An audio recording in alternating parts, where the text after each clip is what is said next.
एक बार की बात है, एक साधु प्रातःकाल भ्रमण के हेतु से किसी समुद्र के तट पर पहुँचते हैं। साधु का ध्यान वहाँ पर एक पुरुष पर गया।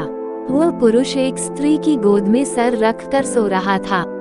उस पुरुष के पास में एक शराब की खाली बोतल भी पड़ी हुई थी। ये सब देखकर साधु ने सोचा कि ये पुरुष कितना विलासी और तामसिक है, जो कि सुबह सुबह शराब का सेवन करके एक स्त्री की गोद में सर रख के प्रेमालाप कर रहा है।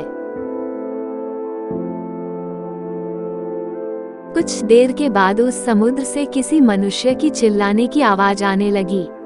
वो मनुष्य समुद्र में डूब रहा था, इसलिए वो बचाओ बचाओ ऐसे चिल्ला रहा था। उस साधु ने ये सब देखा, फिर भी वो कुछ नहीं कर पाया क्योंकि उसे तैरना नहीं आता था। साधु बिना कुछ बोले वही के वही खड़ा रहा और ये सब देखता रहा। जो पुरुष एक स्त्री की गोद में अपना सर रख के सो रहा था, वो खड़ा हुआ और उस डूबने वाले मनुष्य को बचाने के लिए पानी में कूद पड़ा। थोड़ी ही देर में तो उस पुरुष ने उस डूबने वाले व्यक्ति को बचा लिया और वो उसे समुद्र के किनारे पे लेकर आ गया।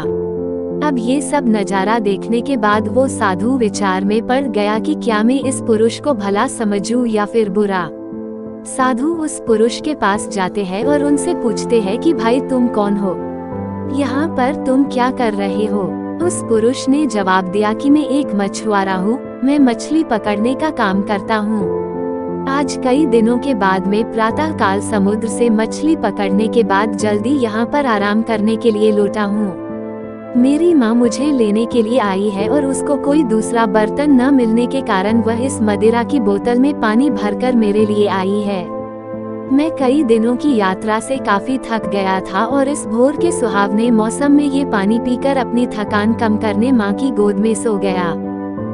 ये सब सुनकर साधु की आंखें नम हो जाती है। साधु सोच रहा था कि मैंने जो कुछ भी देखा और उसका अंदाजा लगाया वो सब गलत था, वास्तविकता कुछ और ही थी। उसे अपने आप पर गुस्सा आता है कि मैंने कैसे किसी के बारे में ऐसा घटिया सोचा। इसलिए हमें किसी भी निर्णय लेने से पहले उसके बारे में 100 बार सोचना चाहिए और अच्छे से सोच समझकर ही फैसला लेना चाहिए, क्योंकि कभी कभी हम फालतू के भ्रम में होते हैं और ऐसे भ्रम में आकर हम गलत फैसला ही कर लेते हैं। मॉरल, हमें जो जैसा दिखता है वैसा होता नहीं है, उसका एक दूसरा पहलू भी हो सकता है, पर कभी कभी हम फालतू के भ्रम में आके गलत सोच लेते हैं।